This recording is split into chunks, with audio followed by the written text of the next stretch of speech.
I'm Morgan from Pack Hacker, and in this video we're taking a look at the Chrome Industries Logan pouch, which I've been testing for 2 weeks. If you find this video helpful, hit subscribe so that we can continue making content that helps you travel smarter. Let's jump in.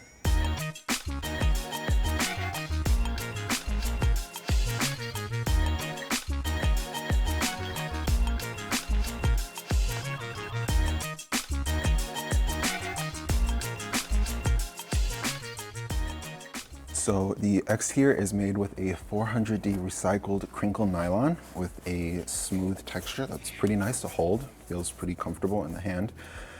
The material has this interesting textured finish to it that resembles kind of like leather. As you use it over time, it starts to kind of get more of like that aged look, which at first was really subtle, but now, like, as time progresses, you can kind of see it a little bit more. I think that's really a nice touch because it gives a little bit of character to the bag and makes it, like, you know, unique and specific to each bag. The zippers are YKK with these nice Hypalon tab holes. And the thread has a protective coating. It's not quite AquaGuard, but it does look like it can kind of minimize the chance of, you know, water or dust getting through. There are 2 loops on the back right here, and I believe these can be used as attachment points, or you can also hook them and turn this little pouch into a waist pack. I'll go into that in a little bit. Aside from that, it is pretty straightforward. There's a Chrome Industries emblem right here on the lower right hand corner of the front, and then on the back is a Chrome Industries tab with the full logo located on the back. For a very compact pouch, there are a couple different ways you can carry this. You can carry it clutch style, where you just like hold it in your hand. It's small enough that this is fairly comfortable, especially when it's full like it is now with a bunch of my everyday essentials. The other way, like I mentioned, has you kind of threading your belt through these loops on the back right here, and it kind of turns it into a waist pack. And it's small enough so like it's kind of like adding an additional pocket to your carry. I found it to be fairly comfortable. Waist packs aren't exactly my typical go-to, but this one was small enough so that it didn't didn't pull on the belt needlessly. The third method of carry is with the included shoulder strap, and this is fully removable and detachable with these carabiners. And on the back there are 4 potential attachment points in each of the corners so that you can really kind of customize it to make it suit however you prefer to carry. It comes like vertically, so it's like this, but I tend to prefer it like a horizontal pouch, and so I would disconnect it from this side and put it here and then carry it like this basically. And I found that that worked really well. The shoulder strap is fairly comfortable. It's nice and thin, so never had any issues with that. So this is what it looks like on. As you can see, it's a nice little pouch right here. And so swinging it onto the back, it kind of stays out of the way. This isn't exactly my preferred method. Like I said, preferred to hook the carabiner to the other end so that it kind of sits like this. To me, this felt just like a little bit more comfortable.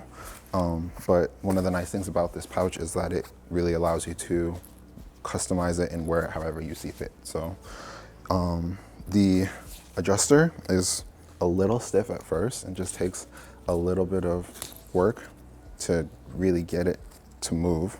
But after it is like broken in a little bit, it's a little bit easier. And this is the all black version. It's pretty minimal, doesn't stand out or grab too much attention, which I really preferred. Taking a look at the inside, this pouch is fairly minimal. There's only a front stash pocket on the front with this little protective flap covering it. There's no zipper or snap or anything like that, but thanks to the construction and the materials, any water would kind of just fall off the front. And so especially if this is down, you'd have no issue with like getting caught in the rain or in snow or anything like that, just because this protects the opening. But keep that in mind, it's not like 100% foolproof or weatherproof. If this is open, you can still get like moisture, water, snow, dirt, all that kind of stuff inside. Inside, I just have a little bit of hand sanitizer, and this pocket basically spans the full length right here. It's a decent size. I've seen on their website, they showed somebody putting their phone in here, and I tried that with my 15 Pro Max.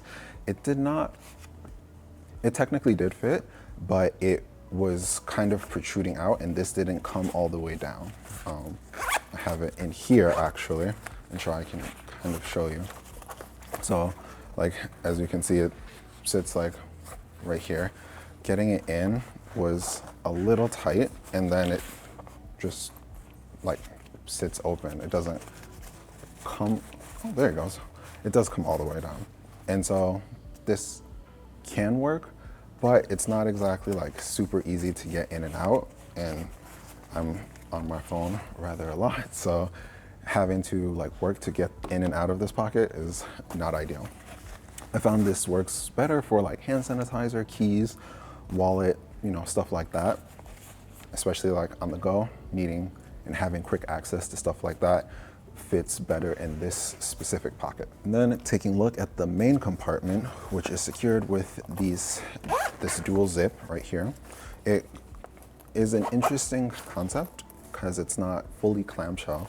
So it basically starts right here and comes all the way down to here. So it is kind of like a hook shape. And this allows you to really open the bag and kind of get like a nice overview, but not needing to worry about like something falling out behind it or falling out the sides, because it still has like this little gusset right here to make sure that stuff stays nice and secure. Inside on this side of the compartment, there's just a mesh pocket that's got a little bit of stretch to it. Like I said, I typically would keep my phone in this one just because it felt slightly easier to get in and out of, and it just felt a little bit more secure, especially in the dual zip.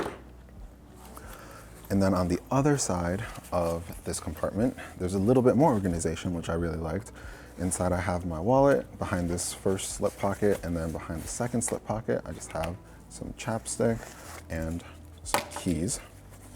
And so these two slip pockets right here, they do not stretch a whole lot. So it's kind of like whatever fits, fits. There's no like trying to get in and like push these pockets past their limit. And then in front of that second slip pocket are 3 little elastic loops, which work really well for like cables, cords. You can also use these for pens, pencils, or like a stylus, like an Apple Pencil or something like that. That worked really well. And then aside from that, this kind of just functions. It's got like a little bit of extra space, as you can see there, so that you can still put stuff directly in the middle as well. And so for being like 1 liter, this has a nice amount of storage. I was pleasantly surprised by just how much I could fit in here. And I was concerned that having like my bulky wallet and my phone plus my keys and hand sanitizer, those are kind of like slightly bulkier objects. I was concerned that having all of that inside would make it protrude a lot, but in my opinion, it wasn't terrible. It was like a nice amount of organization inside. And so here I'll put all of this stuff back so you can kind of see. It feels pretty solid and secure and not like I'm stretching or breaking anything. And then zips right up, and there you have it. So there you have it, the Chrome Industries Logan pouch. Thanks for keeping it here at Pack Hacker, your guide to smarter travel. We'll see you in the next video.